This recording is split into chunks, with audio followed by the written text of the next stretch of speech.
அன்பான பெற்றோர்களுக்கு வணக்கம். 3 விதமான பர்சனாலிட்டியை நாம் பார்த்துட்டோம். இன்றைக்கி கடைசியான பர்சனாலிட்டி என்னன்னு பார்க்கலாமா? சில குழந்தைங்க பார்த்தீங்க அப்படின்னா அதிகமாக பேச மாட்டாங்க, சண்டை வரும்போது கத்தவும் மாட்டாங்க. ஆனால் அந்த வீட்டில் அமைதியாக சந்தோஷமாக இருக்கிறதுக்கு காரணம் இந்த குழந்தைங்க தான். அவங்க தான் ஸ்டெடி பர்சனாலிட்டி குழந்தைங்க.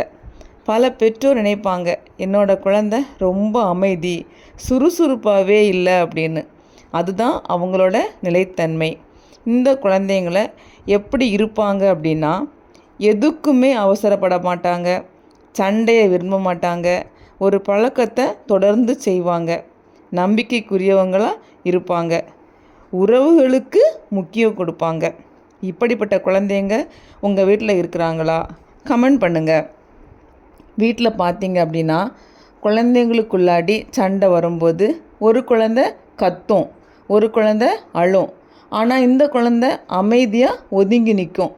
அந்த டைமில் பெற்றோர், நீ ஏன் எதுவுமே பேச மாட்டிக்கிற அப்படின்னு கேட்காம, அங்கே சண்டை போடும்போது உனக்கு உள்ளுக்குள்ளாடி எப்படி இருந்துச்சு அப்படின்னு கேட்கணும். ஏன்னா அவங்க உணர்ச்சியை வெளிப்படுத்த மாட்டாங்க. வெளிப்படுத்தணும் அப்படின்னா நாம் இந்த கேள்வியை கேட்கும்போது தான் அவங்களுடைய ஃபீலிங்ஸ் அவங்க சொல்லுவாங்க.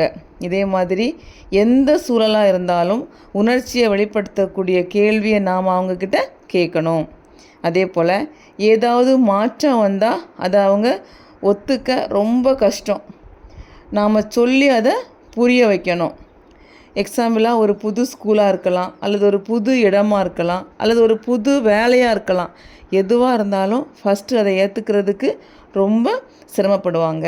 அதை சொல்லி நம்ம புரிய வைக்கும்போது அது அவங்களுக்கு சாதாரணமாக ஆகிடும். செகண்ட், தங்களை முன்னிலைப்படுத்தவே மாட்டாங்க. அதே மாதிரி எல்லாத்தையும் தாங்கிக்குவாங்க. எந்த இடங்களில் பெற்றோருடைய கவனம் ரொம்ப ரொம்ப அவசியம். உன்னோட கருத்து முக்கியமானது, நீ சொல்லு அப்படின்னு நாம் அவங்கக்கிட்ட கேட்கணும். நீயும் பேசலாம் அப்படின்னு குரல் கொடுக்கறதுக்கு கூட நாம் கற்றுக் கொடுக்கணும். பெற்றோர் செய்ய வேண்டியது என்னென்னா, அவங்கக்கிட்ட கத்தக்கூடாது, மற்ற குழந்தைங்களை வச்சு ஒப்பிட்டு பேசக்கூடாது, அவசரப்படுத்தவே கூடாது. அதற்கு பதிலாக அவங்களுக்கு நாம் நேரம் கொடுக்கணும், பாதுகாப்பான சூழல் கொடுக்கணும், சின்ன விஷயங்களுக்கும் நாம் பாராட்டணும்.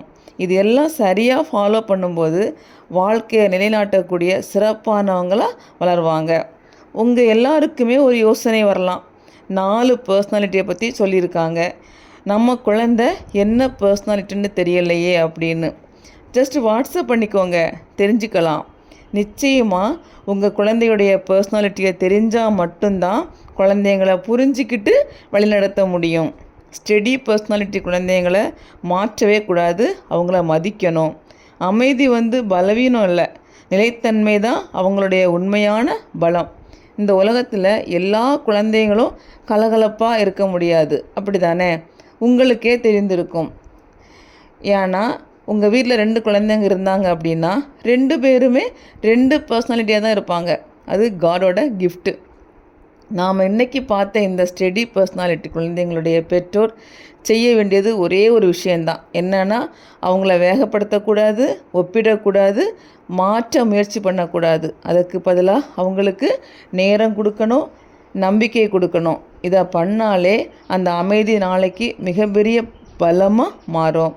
நாளைக்கு சிறந்த வலிமையான மகனாகவும் மகளாகவும் வாழ்வாங்க. இந்த வீடியோ இன்னும் பல பெற்றோர்களுக்கு சென்று சேரணும். அதற்காக ஹெல்ப் பண்ணுங்கள். இந்த வீடியோ உங்களுக்கு பிடிச்சிருந்துச்சு அப்படின்னா சப்ஸ்கிரைப் பண்ணிக்கோங்க, லைக் பண்ணி ஷேர் பண்ணுங்கள், கருத்துக்களை கமெண்ட் பண்ணுங்கள். இன்னும் பயனுள்ள வீடியோவில் சந்திப்போம்.